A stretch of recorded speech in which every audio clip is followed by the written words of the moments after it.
오늘 이 시간에는 그리스도의 형상 솔로몬이라는 제목을 가지고 하나님 말씀을 증거하도록 하겠습니다.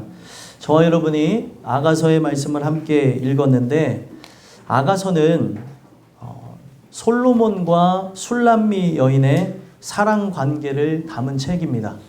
그래서 그들의 열렬한 사랑 그리고 아름다운 고백 등을 통해서 하나님께서 우리에게 의도하시고 싶은 바가 있는 책인데, 단지 어떤 사랑에 대한 노래를 담은 게 아니라 여기서 나오는 솔로몬이라고 하는 존재는 하나님의 아들 예수 그리스도로 비유가 되는 거고요.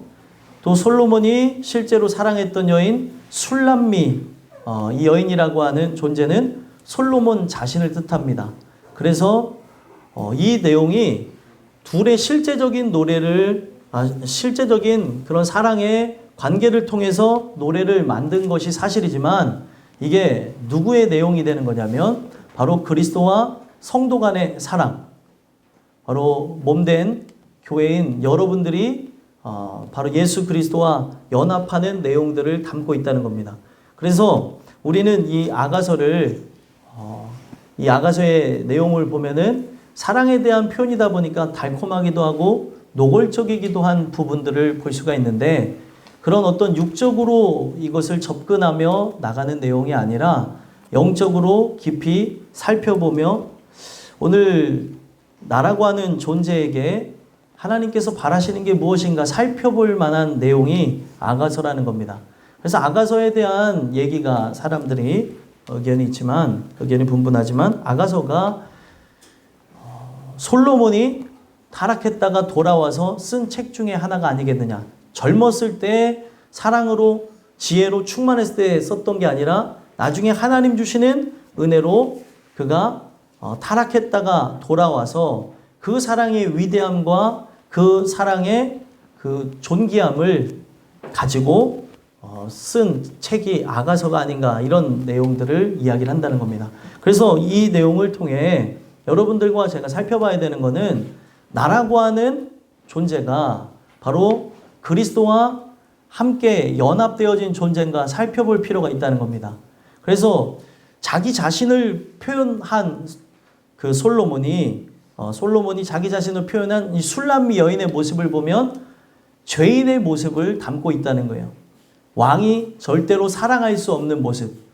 바깥에 나가서 일을 열심히 해서 얼굴도 검게 그을렸고 흠모할 만한 것이 전혀 없는 여인의 모습을 갖췄던 게 바로 술람미 여인입니다. 그런데도 왕이 술람미 여인을 사랑했다는 거예요. 기이한 현상이죠. 우리는 이 기이한 현상을 통해서 우리가 죄로 검게 물들어졌고, 그리고 흠모할 만한 것이 전혀 없는 삶에 지쳐서 찌들어 있는 우리들을 하나님 자신이 사랑하시는 이야기를 하고 있다는 거예요. 그러니 얼마나 귀중하냐는 거죠. 그래서 여러분들과 제가 오늘 이 말씀을 통해서 함께 살펴봐야 되는 것은, 그 솔로몬과 술람미 여인의 사랑을 통해 오늘 우리가 얼마나 그분을 사랑하는가, 얼마나 그분에 대해서 흠모하는가, 이런 내용들을 돌아볼 수 있는 말씀이거든요. 그래서 오늘 이 나누는 말씀을 통해 여러분들과 제가 뭘 살펴보면 되냐면, 내가 이 술람미 여인과 같은 존재로서 솔로몬 왕을 누구보다도 뜨겁게 사랑했던 그 술람미 여인의 모습이 내 모습인가 살펴봤으면 좋겠습니다. 그래서 이 솔로몬의 모습은 여러분들도 아시는 바와 같이, 제목을 보고 아시는 바와 같이 그리스도의 형상을 띠고 있는 존재라는 거예요. 그래서 오늘 여러분들과 제가 나누는 내용이, 잘 들으시면 어려운 내용이 전혀 없습니다.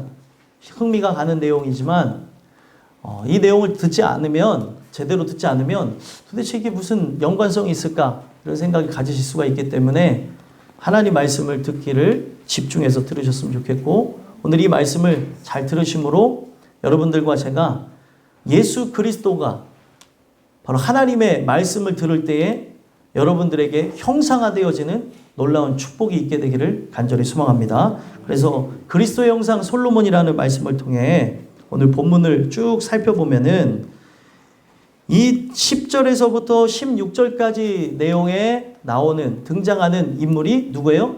솔로몬입니다. 지금 술람미 여인의 사랑 고백을 담은 거예요. 근데 이 솔로몬이 누구를 뜻하고 있다고요?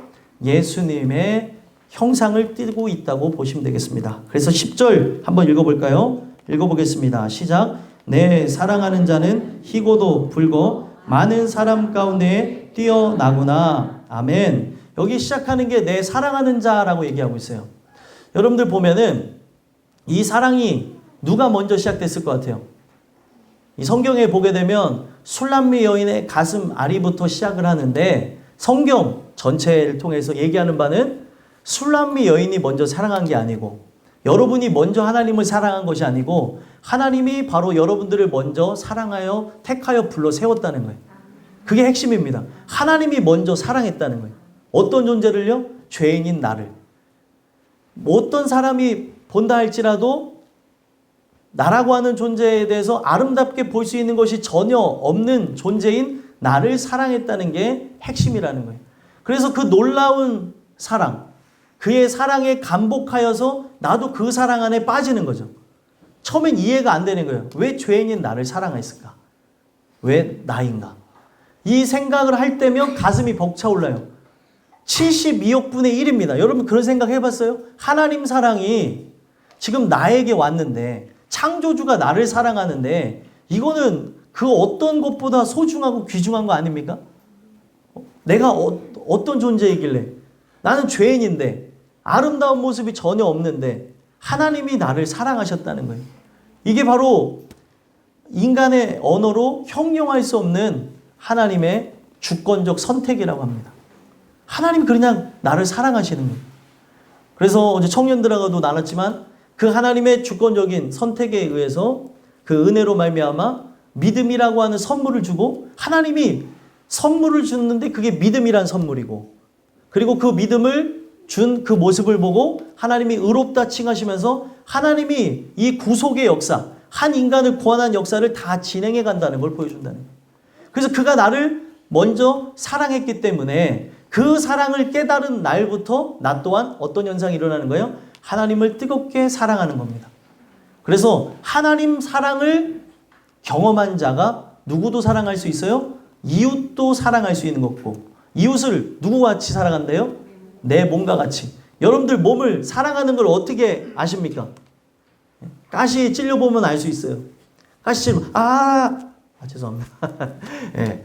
이 아픈 거 가시 하나 때문에 저 가시 하나 박혔는데 이거 빼냐고 뭐 손톱깎이로도 해보고 뭘로 해보고 이게 아프니까 내 몸을 너무 사랑하는 걸 거기서 알겠더라고요.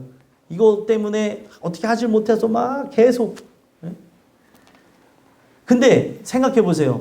상대를 내 몸같이 사랑한다고 하면 어떤 흠집이나 아니면은 그가 어떤 모욕적인 그런 언사를 그가 당하던가 어떤 일들이 있을 때 바로 내 몸에 작은 가시가 박혀서 고통받는 것처럼 함께 고통한다는 거예요. 근데 이게 그냥 인간의 노력으로 되는 것이 아니라 하나님 사랑을 내가 경험할 때 그걸 체험할 때 이웃을 내 몸과 같이 사랑하는 기적이 일어나는 거고 심지어 어디까지 사랑합니까? 원수까지 사랑하는 거예요.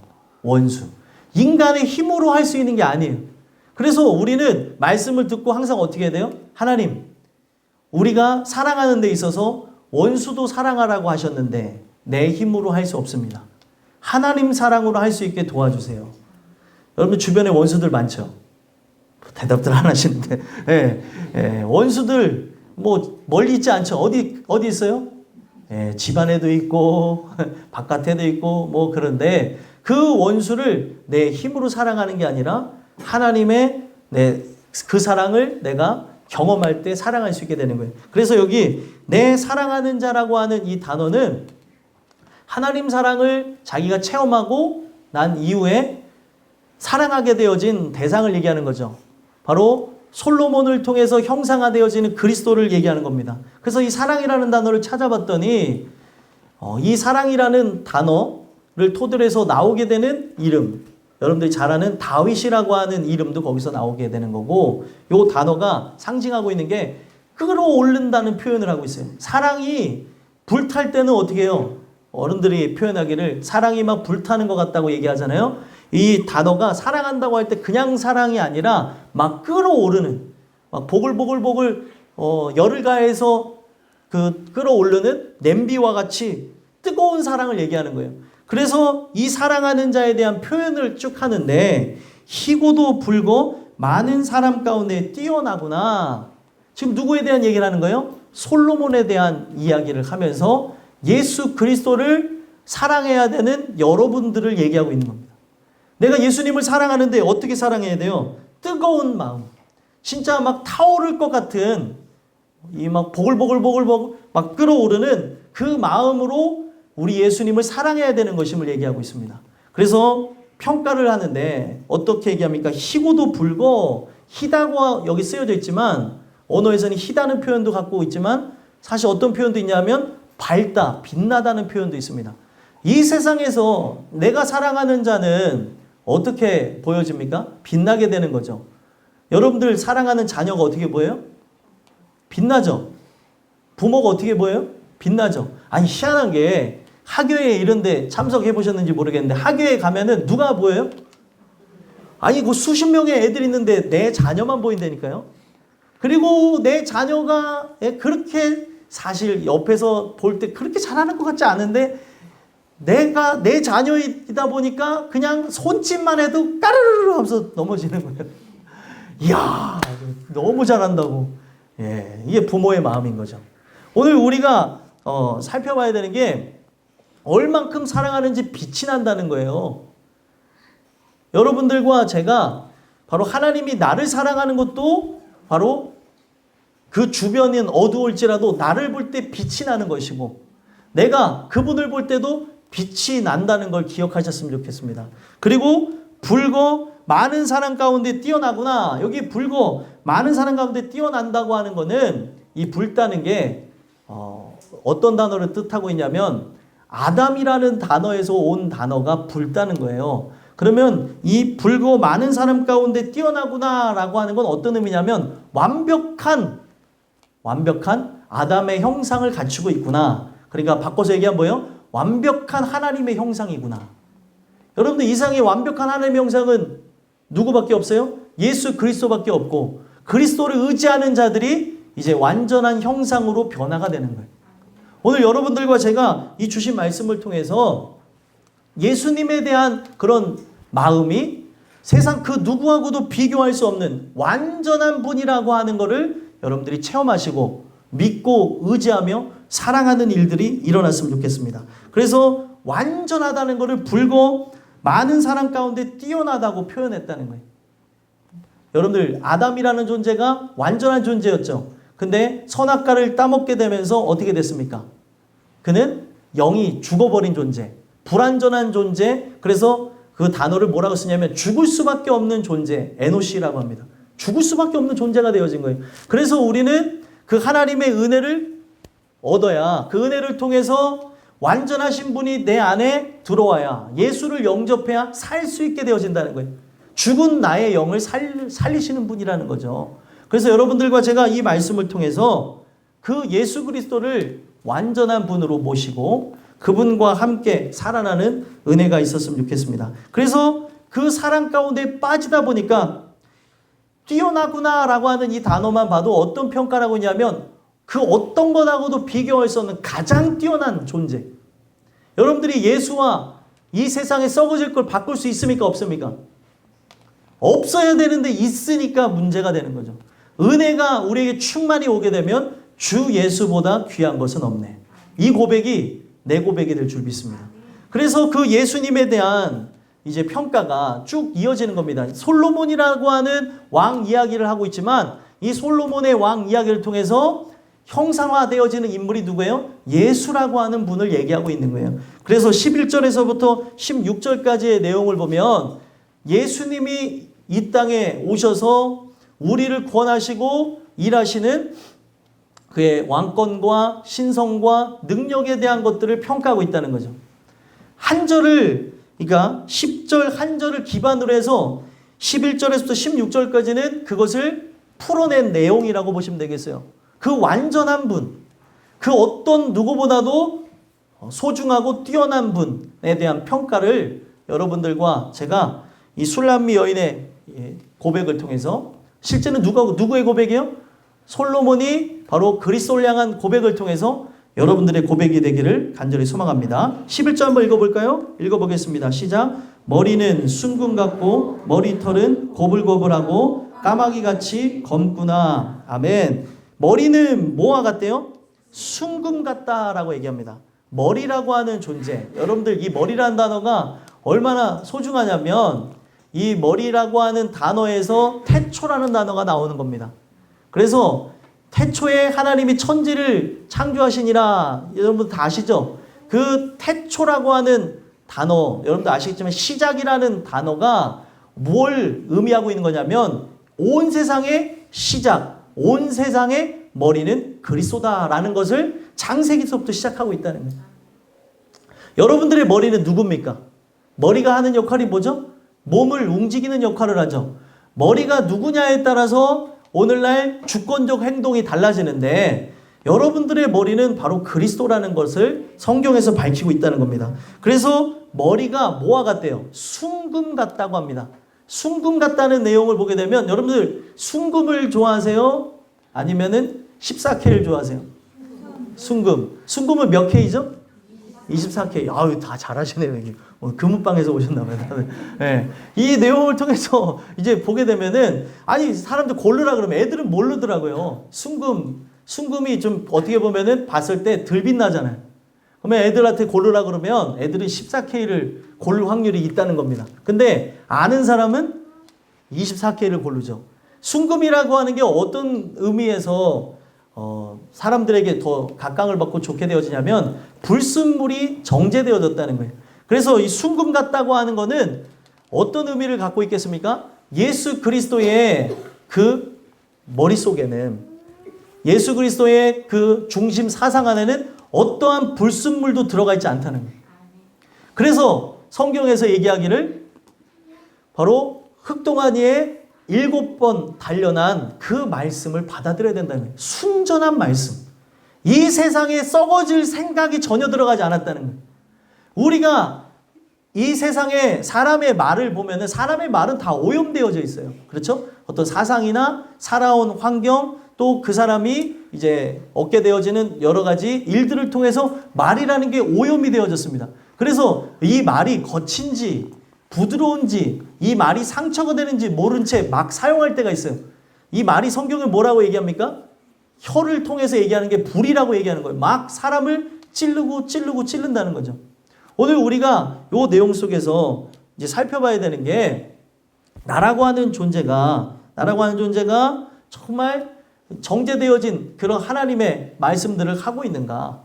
바로 하나님의 이 말씀 자체는 하나님의 생각 그대로 전달하는 거죠. 그러니까 오늘 그 말씀을 의지할 때, 영원하고 순전한 그 말씀을 의지할 때 이 말씀은 1.1핵도 변함이 없죠.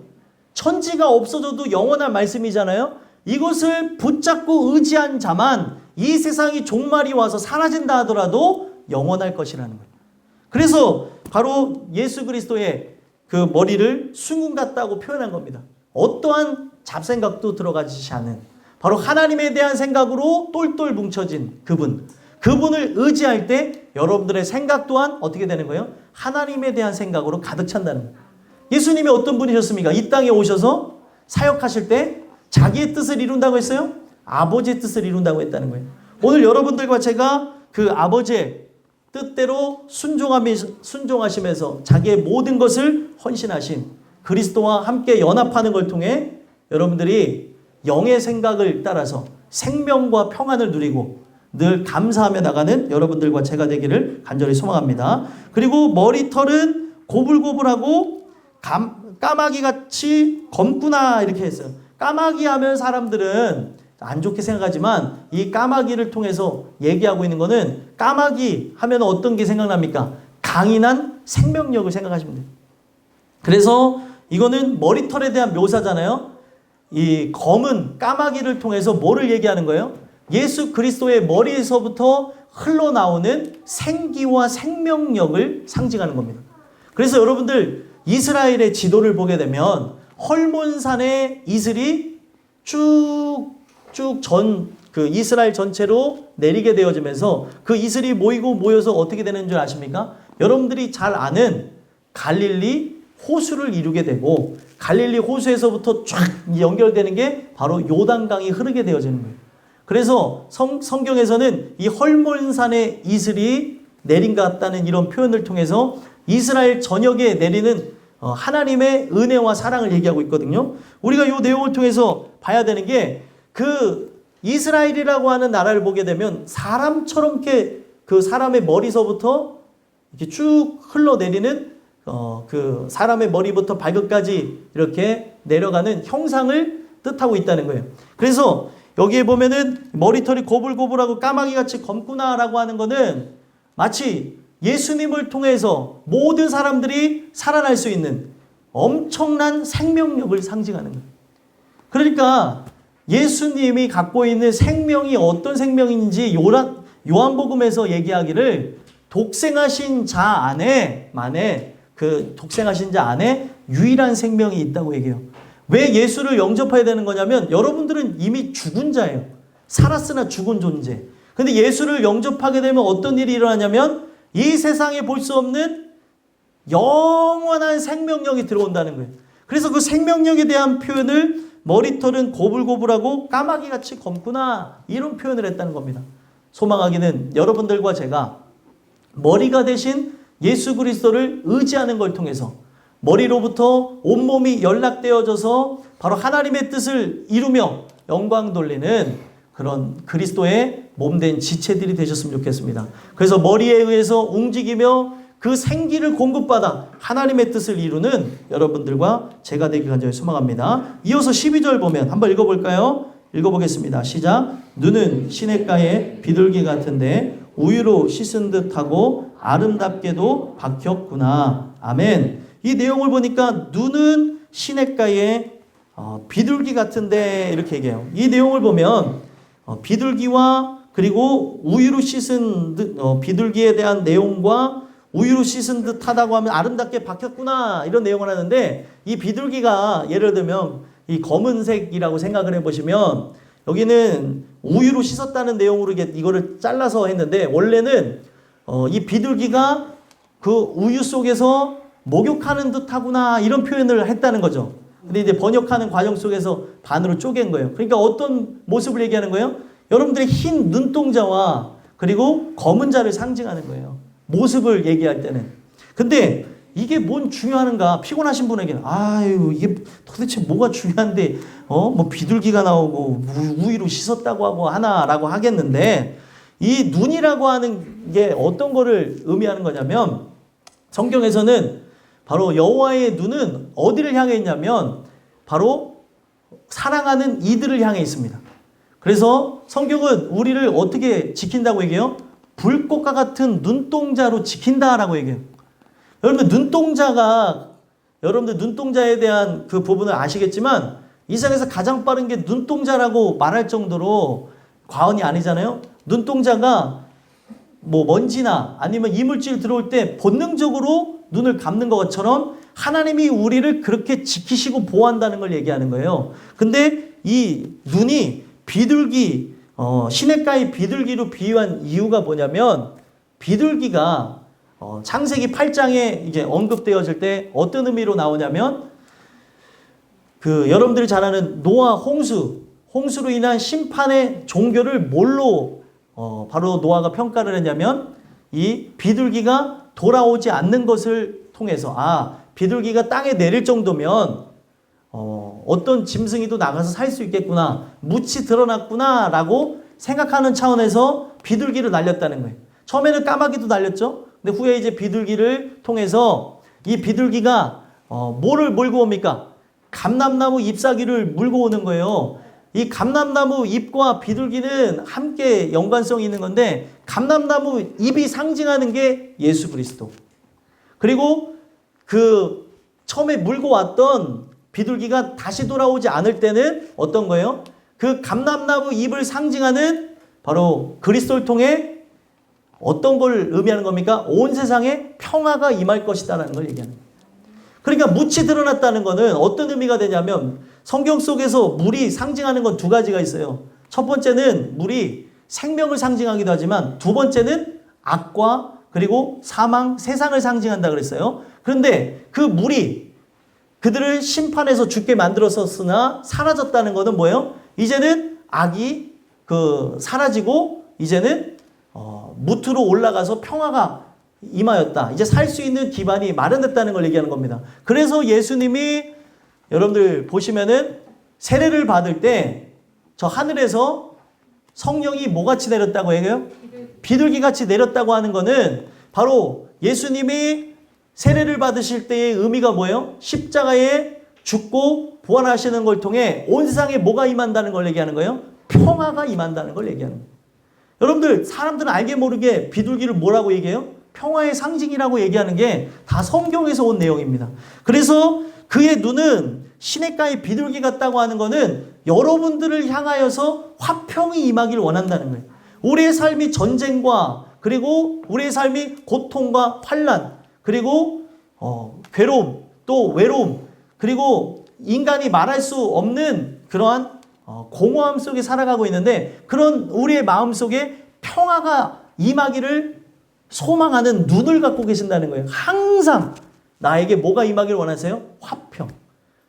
우리로 하여금 화평하기를 원하시는 거예요. 그래서 성경에 보게 되면 예수님이 우리를 향하여서 어떤 의미로 보시는가? 우리를 이제 부활하신 그 예수님으로 여러분들에게 찾아왔다고 생각해 보신다면 부활 후 제자를 만날 때 바로 숨을 몰아내시면서 뭐라고 얘기해요?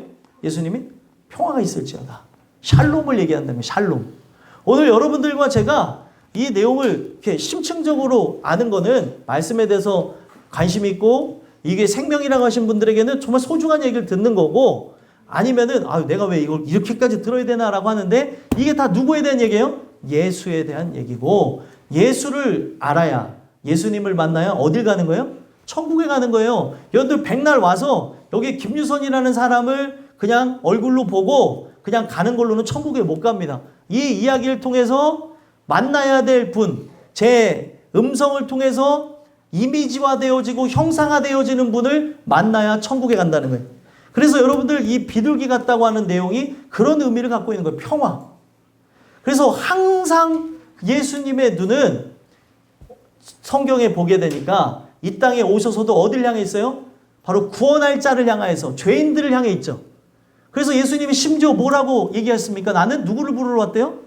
죄인을 부르러 왔다고 한 그 이야기를 통해 예수님의 눈이 어디에 맞춰져 있어요? 죄인들에게 맞춰져 있음을 보여주고 있다는 거예요. 그래서 오늘날 제가 늘 말씀드리는 게 죄인이 되어지는 게 복이라고 하는 이유가 내가 진짜 은혜를 통해 죄인이 되어지면 그 창조주 하나님이 나를 굽어 살피시고 나에게 은혜 베풀으셔서 변화시켜 주시겠다는 거예요. 이것보다 소중한 게 어디 있어요? 여러분들과 제가 이 주신 말씀을 통해 그 화평의 눈이 나를 향하는 것으로 그의 눈이 머무는 것은 나의 상처와 아픔. 찬양 중에 이런 내용이 있어요. 그의 눈을 들어 바라볼 때 나는 알았네. 예수 나의 치료자. 예수님만이 나의 치료자라는 거예요. 그의 눈이 어디로 머물러야 돼요? 자, 피곤하신 분들 귀를 열어서 들어주세요. 귀를 열어서 할 때 눈이 누구를 향해야 돼요? 나를 향해야 되는 거예요. 나. 그분의 눈이 나를 향하고 나도 누구를 향해야 되는 거예요? 그분의 눈을 향하는 거죠. 그래서 성경은 이걸 어떻게 표현합니까? 눈을 들어 저 주를 바라봐야 된다. 눈을 들어 주를 바라봐야 되고 믿음의 주요 온전케 하시는 이 예수를 바라보자. 예수를 바라보는 게 그냥 단지 이렇게 눈을 뜨고 바라보는 게 아니라 좀 살려주십시오. 나는 죄인인데 이 문제가 해결될 수가 없는 사람입니다. 나에게 긍휼 베푸세요 하면서 그렇게 나갈 때 그 눈이 나를 향해 머물면서 나를 구원하시는 역사가 일어난다는 거예요. 여러분들과 저에게 바로 그런 은혜가 있었으면 좋겠고요. 아름답게도 박혔구나라고 하는 이 단어, 박혔다고 하는 게 뭐냐면 아예 그 한 곳을 향해 머물러서 거주한다는 거예요. 그러니까 이 눈이 어디를 향해 있는 거예요? 나를 향해 머물러 있다는 걸 얘기하는 겁니다. 여러분들과 제가 별로 감흥이 안 오시나 봐요. 예. 나라고 하는 존재 72억 분의 1 그분은 신이죠. 모든 사람의 눈을 향하고 있지만 나라고 하는 존재에게 모든 포커스가 맞춰져 있다고 생각해 보세요. 감사해요? 감사하지 않아요? 감사해야 될 부분이에요. 근데 여기 오늘날 어떤 사람들이 있냐면 이런 말도 안 되는 말을 하는 것처럼 하는 사람들이 있어요. 어떤 말을 하냐면 왜 자꾸 나만 바라봐. 지겨워 죽겠어.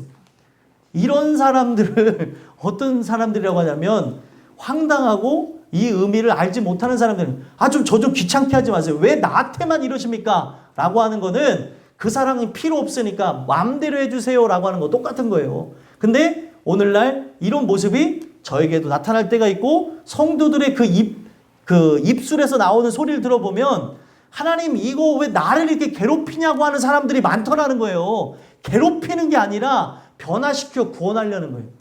그리고 오늘 이 말씀을 통해 내가 이렇게 말도 안 되는 말을 하고 이 사랑을 받으면서 호강의 귀여운 소리를 하고 있구나. 하나님이 그래도 참고 인내하시니까 나를 살려주시고 있구나. 하나님 내가 그 사랑 이제 알고 깨달아서 보답할 수 있게 해주세요. 그렇게 기도하는 여러분들과 제가 됐으면 좋겠습니다. 자, 13절 또 읽어볼까요? 읽어보겠습니다. 시작. 뺨은 향기로운 꽃밭 같고 향기로운 푸른덕과도 같고 입술은 백합과 같고 모략의 즙이 뚝뚝 떨어지는구나. 아멘. 자, 여기 나오는 게 뺨에 대해서 나오죠. 이 뺨에 대해서 두 번이나 언급하기를 향기로운 하나는 꽃밭 하나는 푸른덕 같다고 얘기합니다. 꽃밭과 푸른덕을 통해서 형상화해서 여러분들 이미지해 보세요.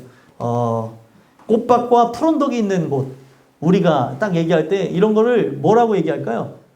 정원이라고 하죠. 요즘에는 정원을 이렇게 꾸리기가 어려워서 우리가 이제 가는 데가 어디요? 뭐 식물공원이나 이런 데 가잖아요. 근데 이런 정원이 솔로몬의 그런 아름다운 정원을 얘기하는데 이 정원의 근원, 향기가 토설되어져서 나오는 그 근원이 어디라는 거예요? 뺨이라고 얘기하는 겁니다. 여러분 성경에서 그리스도인은 어떤 향기가 뿜어져 나와야 되죠? 그리스도인의 향기가 뿜어져 난다는 거예요. 그래서 여기 보게 되면 이 술람미 여인에게서도 향기가 난다고 성경에 표현해요. 근데 그거는 이제 꽃에 비유한 꽃 하나에서도 향기가 나죠. 꽃밭에 가보셨어요?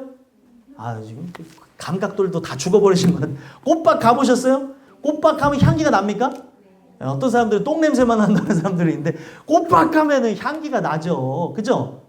근데 꽃 하나에서도 향기를 토하는 게 엄청난데 이 백합향이 엄청나죠?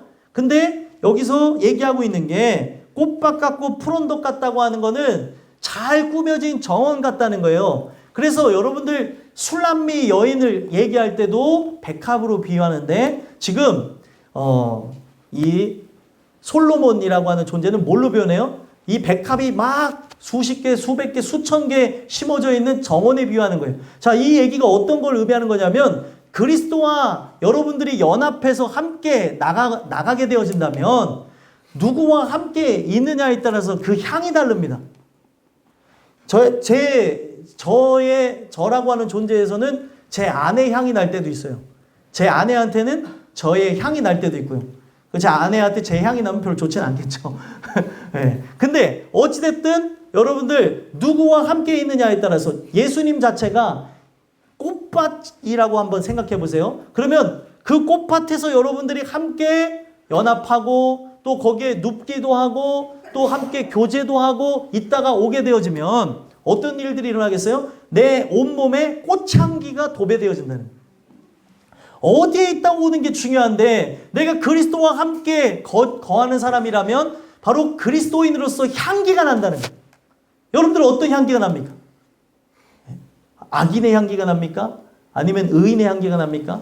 아니면은 뭐 세상에 더러운 그런 향락의 향기가 납니까? 오늘 우리가 그리스도인의 향기가 난다고 하는 거는 그의 행적마다 그리스도가 생각나는 거예요. 저런 모습이 어디서 났지? 그게 마치 향기가 나면은 어떤 향수를 사람이 계속 뿌리면은 어떻게 되는 줄 아십니까? 그 향수 냄새를 맡으면 그 사람이 이미지화 되어지는 거예요. 아, 이 향수 누구가 뿌리는 향수지? 라고 생각하는 것처럼 바로 사람들이 어떤 행적을 딱 보면서 이게 향기처럼 아, 저기 예수님이 그 안에 역사에서 저런 현상들이 일어나는구나. 마치 향기가 토설되어져서 이 향기가 누구인지 알아보는 것처럼 이 사도들이 나중에 활동했던 시대를 보게 되면 그리스도인의 향기라는 게 뭐예요? 박해를 받고 모욕을 당하고 그리고 예수님 때문에 돌에 맞고 죽고 그리고 고통받는 모습들이 나타날 때 야, 저거 되게 특이하고 좀 희한한 현상이구나 라고 할 때 성경에서 그걸 뭐라고 표현한 거냐면 그리스도인의 향기라는 거예요. 삶의 행적 가운데 나타나는 것.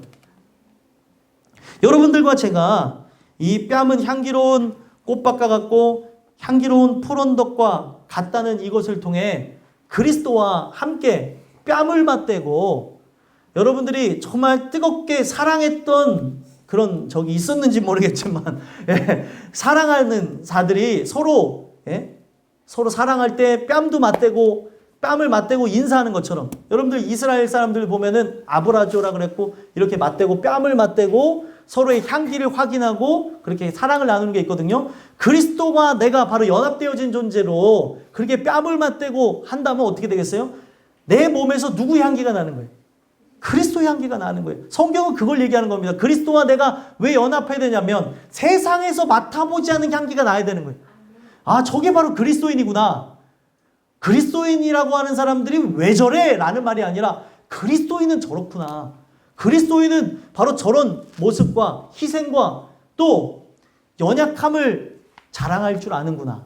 나의 나 된 것이 하나님의 은혜로 되어졌다고 하고 나는 죄인이라고 하고 하는 이런 모습들이구나 라고 하는 것들이 바로 여러분들과 제가 바로 그리스도와 연합되어진 상태에서 나타나는 모습이라는 거예요. 그래서 꽃밭과 같고 향기로운 푸른 덕과 같다는 걸 통해서 여러분들이 그리스도와 연합되어진 존재로 늘 향기가 나는 그리스도의 향기가 나는 여러분들과 제가 되기 간절히 소망합니다. 그리고 입술은 뭐와 같대요? 백합화와 같고 모략의 즙이 뚝뚝 떨어지는구나.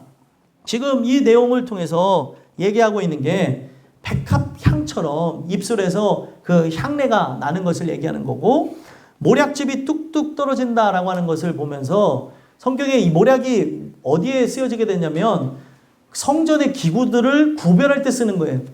그리고 이 모략이 바로 그리스도를 장사할 때 썼던 도구이기도 하죠. 그래서 이 모략이라고 하는 거는 상당히 귀중한 향이 나는 그런 향신료 같은 겁니다. 그래서 이것을 숯불에다 태우면 향이 샥 나는데 그 향을 제가 맡아봤는데 이게 우리나라에서 맡아보지 않은 향이라서 이런 향이 나는구나 라고 하면서 이 향이 뭐냐 그랬더니 모략이라고 하더라고요.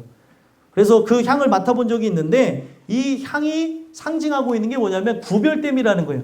그래서 예수 그리스도가 하시는 그 말씀 하나하나 그 말 한마디 한마디가 뭐를 머금고 있는 거예요? 이 세상과는 다른 구별하심을 머금고 있다는 거예요.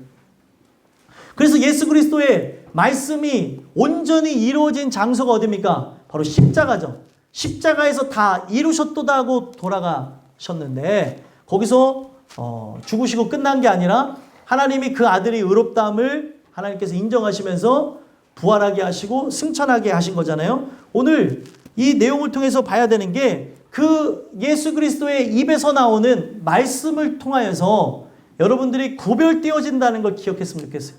그 말은 즉슨 어떤 거냐면 이 말을 받으며 이 말을 가지고 소중하게 살아가는 사람들을 통해서 변화가 일어나고 구별되어지는 거예요.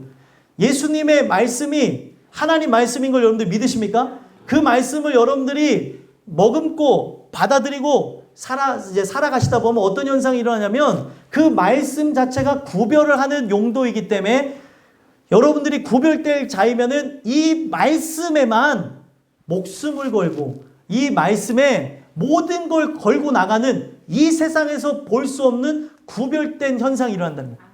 아무에게나 나타나는 게 아니에요. 사랑하는 자들에게만 나타나는 겁니다. 하나님이 사랑하는 자에게 이 말씀에 의해서 말씀 때문에 눈물 나고 말씀 때문에 기뻐하고 말씀 때문에 힘을 얻고 말씀 때문에 다시 일어나는 이런 모습들이 그리스도인의 모습이라는 거예요. 제가 좀 그런 게 부족해서 여러분들한테 좀 위로를 잘 못해주는 부분이 있는데 여러분들 제가 하는 그런 세상적 위로 말고요. 하나님의 말씀을 통해서 받는 위로는 부족함이 없다니까요. 이 위로를 좀 받으셨으면 좋겠어요. 제가 막 설교나 아니면 바깥에서 아니면 우리 교회에서 만날 때 힘내세요 이런 말을 통해서 위로받고 힘내는 것도 좋지만 그런 것은 한계가 있습니다. 그걸로 사람이 변화되진 않아요. 여러분들이 진짜 하나님 말씀을 통해 위로를 받으셔야 변화가 일어나는 거예요. 오늘 여러분들과 제가 이 모략의 즙이 뚝뚝 떨어지는구나.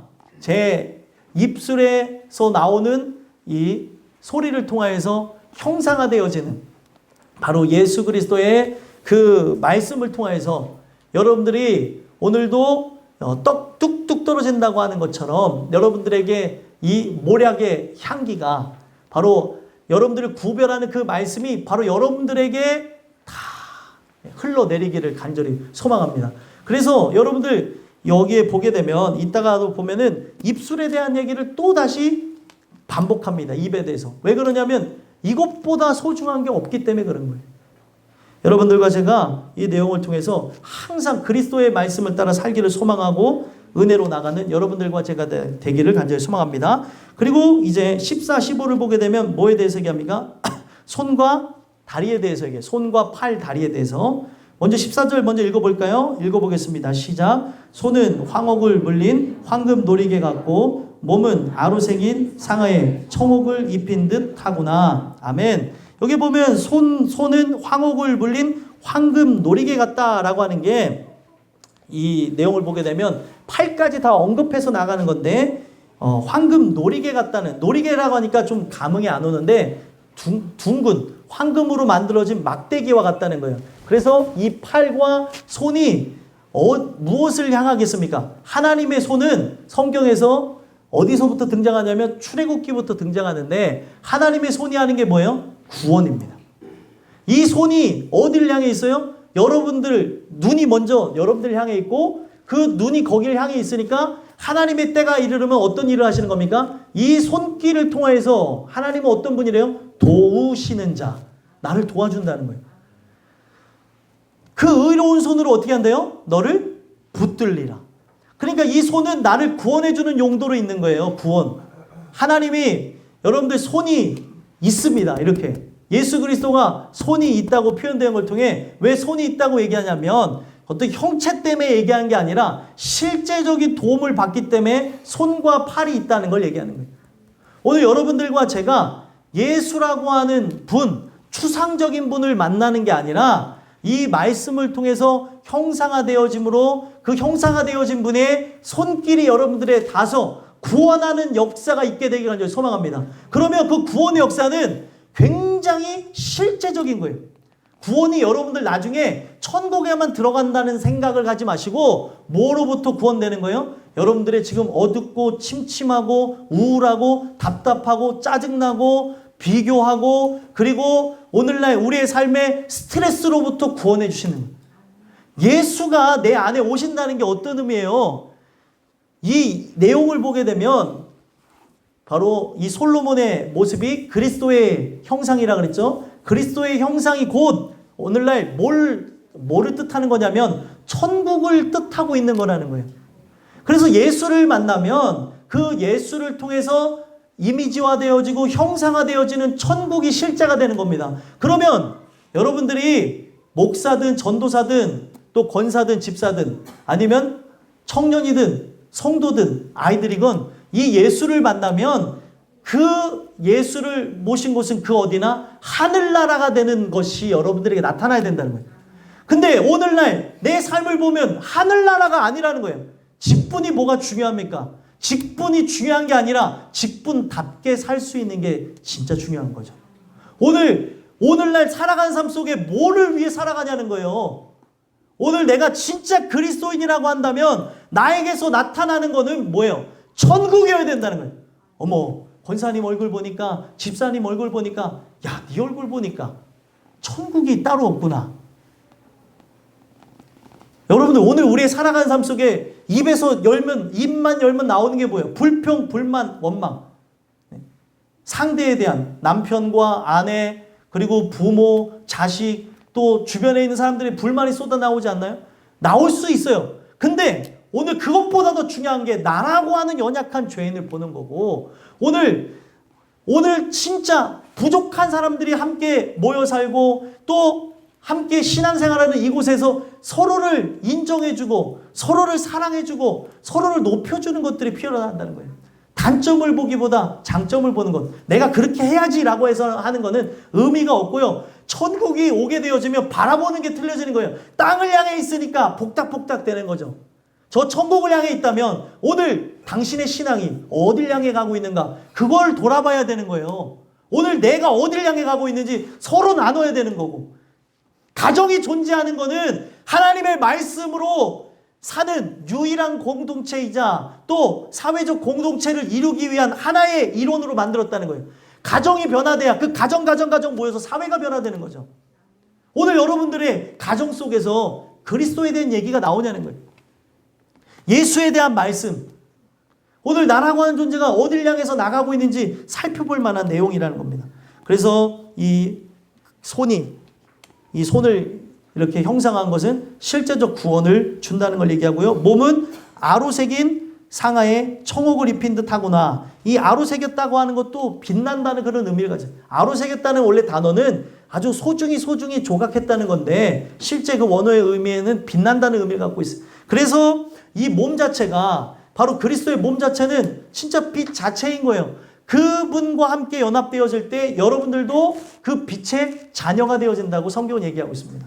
여러분들과 제가 바로 그런 존재로서 청옥을 입힌 듯하구나. 그런 소중하고 귀중한 존재와 연합하게 되어지니까 여러분들도 어떻게 되는 거예요? 소중하고 귀중한 존재가 되는 거예요. 그리고 여러분들이 이 내용을 보시면 이 손과 그리고 몸과 이 다리에 대한 이 내용을 통해서 마치 사람을 형상화해서 얘기한 것도 맞지만 어떤 것을 형상한 것 같아요? 성전과 천국을 형상한 모습이라는 거예요. 그래서 다리에 대한 걸 한번 읽어볼까요? 15절 읽어보겠습니다. 시작. 다리는 숭굽 반칩대에 세운 화반석 기둥 같고 생김새는 레바논 같으며 백향목처럼 보기 좋고. 아멘. 이 내용을 보면 다리가 어떻다는 거예요? 화반석 기둥과 같이 아주 튼튼하고 희고 그리고 레바논 같다라고 하는 것도 희다는 것. 그리고 여기에 백향목처럼 보기 좋다는 것은 백향목이 30m까지 자랄 수 있는 나무예요. 쭉쭉 뻗었다는 거죠. 그래서 이게 솔로몬의 그 건장하고 강인한 다리를 상징하기도 하지만 마치 뭘도 상징해요? 건물을 상징하는 것 같은 느낌을 주고 있다는 거예요. 그래서 여러분들 예수님 자체가 천국인 이유가 예수님을 통해서 예수님의 말씀을 통해서 형상화되어야 되는 데가 어디예요? 천국이라는 거예요. 천국.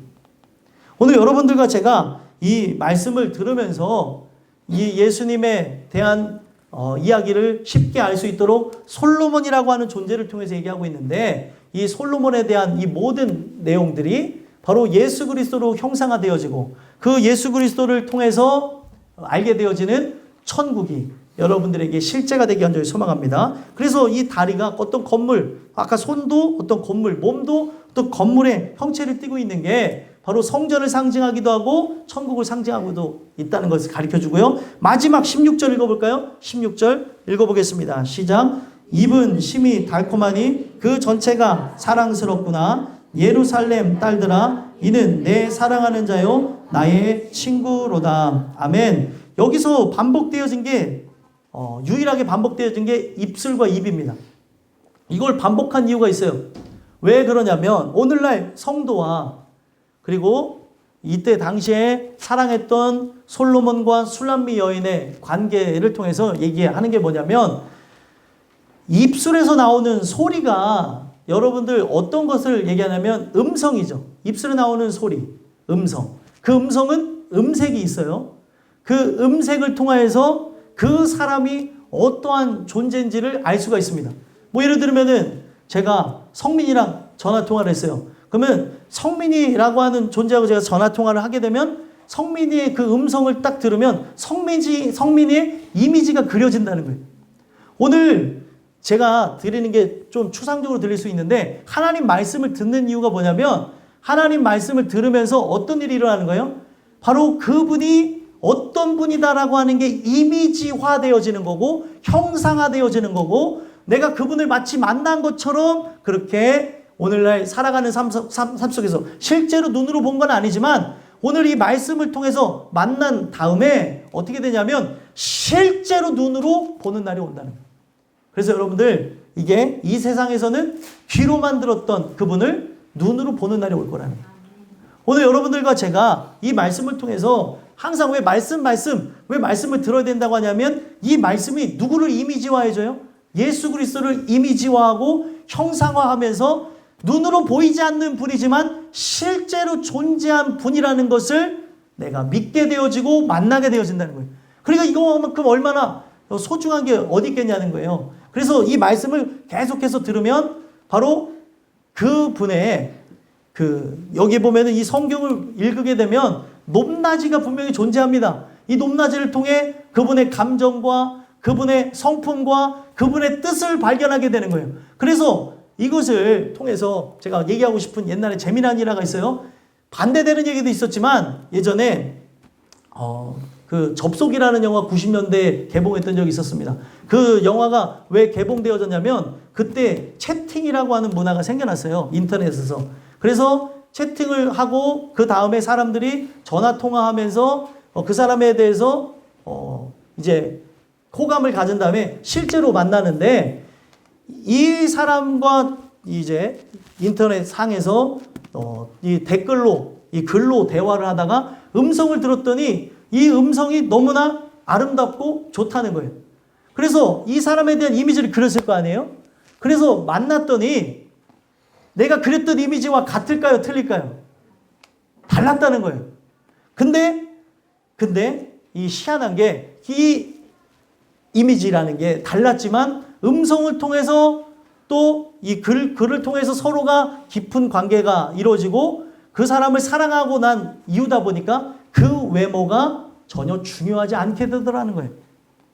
제가 왜 이런 말씀을 드리냐면 여러분들 성경에서 이야기하는 예수님에 대한 이 모습이 정말 아름답고 소중하고 귀중하지만 이 이야기가 실제로 되어질 때, 실제로 왔을 때 성경에서 이사야에서 표현하기를 고운 모양도 없고 풍채도 없고 흠모할 만한 것이 전혀 없다고 합니다. 근데 그 음성을 통해서 실제적인 예수를 만난 사람은 예수가 내가 생각하는 이미지로 그렸을 때 어떤 강력한 왕권을 가지고 올 줄 아는데 강력한 왕권도 가져오지 않았고 그리고 그가 이렇게 왔을 때 모양도 모습도 내가 생각하는 백마탄 왕자님도 아니었지만 그 음성을 통해서 이 글을 통해서 만났던 그가 정말 하나님의 아들이고 나를 구원하실 분이라고 하니까 그가 이 땅에 와서 보여준 모습이 사람들로부터 손가락질 받고 사람들로부터 인정받지 못하고 사람들이 사랑하지 않는다 하더라도 이 말씀을 통해서 만난 사람들은 그 모습에 실망하거나 그 모습 때문에 예수를 버리지 않고 끝까지 사랑하더라는 거예요. 무슨 말인지 이해가 되십니까? 오늘 우리의 살아간 삶 속에 말씀을 통해서 실제 그분을 만나는 게 그렇게 중요하다는 걸 얘기하는 거예요. 그래서 여러분들 여기에 보게 되면 바리새인과 서기관은 성경을 그렇게 많이 알았던 사람이지만 그 성경 속에 살아계신 예수 그리스도를 실제로 만나지 못했다는 거예요. 그랬더니 자기네가 그 성경 속에서 그렸던 이미지가 다르다 보니까 어떻게 했어요? 예수를 박해하고 죽였다는 거예요. 그런데 죄인들에게 예수님은 어땠어요? 나를 구원하는 유일한 분. 나를 사랑하셔서 자기의 생명을 주시는 분이라고 하는 게 성립이 되다 보니까 그 모습이 여러분들 나의 삶 속에 내가 재정적인 게 해결이 되지 않는다 할지라도 그리고 그분을 통해서 내가 한 자리를 못한다 할지라도 내가 사랑한 분은 현세적인 메시아, 이 땅에서 군림하는 메시아가 아니라 영원한 천국으로 인도하는 분이라는 것을 믿은 자들은 그가 어떤 모습으로 왔을지라도 절대 그 모습에 무너지거나 또 쓰러짐 없이 그를 끝까지 사랑하고 그 십자가에서 함께 죽은 자들이 됐다는 거예요. 그럼 소수예요, 소수. 성경에 드러나지 않지만 제자들도 못했던 것을 했을 것으로 먼저 추정되는 사람이 누구냐면 바디메오예요, 바디메오. 그가 예수와 함께 죽으러 눈을 뜬 후에 예루살렘에 입성을 했다는 겁니다. 그 이후에 그 사람에 대한 기록은 성경에서 찾아볼 수가 없는데 오늘 여러분들과 제가 이 말씀을 통해서 만나야 되는 그 분은 진짜 살아계신 분이라는 거예요. 그래서 여러분들이 실제적인 그분을 만나게 되어지면 나를 영원한 천국으로 인도하는 분이라는 것을 여러분들이 체험케 되어지면 어떻게 해요? 그 모든 말씀, 사람이 떡으로 사는 게 아니라는 거를 머리로는 다 알아요. 그걸 모르는 사람이 어디 있어요? 근데 바로 여호와 입으로부터 나오는 말씀으로 사는 걸 실제로 경험해야 오늘날 여러분들의 삶의 절망이 떠나가는 거고 여러분들의 삶 속에 어떠한 그 문제나 고통들이 찔른다 하더라도 그걸 개의치 않게 되는 게 실제를 경험해야 가능한 거라는 거예요. 그래서 여러분들 이 16절에 보면 입은 심히 달콤하니라고 하는 이 내용을 통해 사람이 그 말씀으로 그 꿀송이 같이 단 그 말씀으로 사는 거라는 결론을 냈다는 거예요. 오늘 여러분들과 제가 이 말씀이 어떤 사람에게는 꿀송이와 같이 달고 어떤 사람에게는 곤욕일 수도 있는데 혹시 곤욕인 사람들은 집에서 또 들어봤으면 좋겠어요. 왜 말씀이 곤욕인가? 꿀송이 같이 달아야 되는데 이 말씀이 나의 생명이 돼야 되는데 주님 도와주세요. 이거 도와달라고 해야 되는 부분이에요. 하나님이 은혜를 주셔야 되는 부분이에요. 이거는 지식으로 듣는 게 아닙니다. 학식 갖고 듣는 게 아니에요. 하나님이 깨닫게 하셔야 이 소중함과 귀중함을 알고 그분을 정말 만나기를 그 어떤 누구보다도 소망하게 된다는 그런 은혜가 여러분들에게 있게 되는 것을 통해 어떤 누구에게도 예수를 자랑하며 내 사랑하는 자요 나의 친구로다. 그렇게 알릴 수 있는 자들이 됐으면 좋겠어요. 예수 믿는 게 부끄럽습니까? 부끄러워서 되는 게 아니에요. 예수 믿는 게 자랑스러워야 되고 이 예수 믿는다는 게 진정한 복이라는 거예요. 그래서 어디서든지 예수 믿는다는 게 부끄러워서 뒤로 숨지 마시고 내가 바로 그리스도의 신부와 같은 존재라는 걸 만방에 알리고 정말 은혜로 살게 되어지는 백성들이 되시기를 간절히 소망합니다.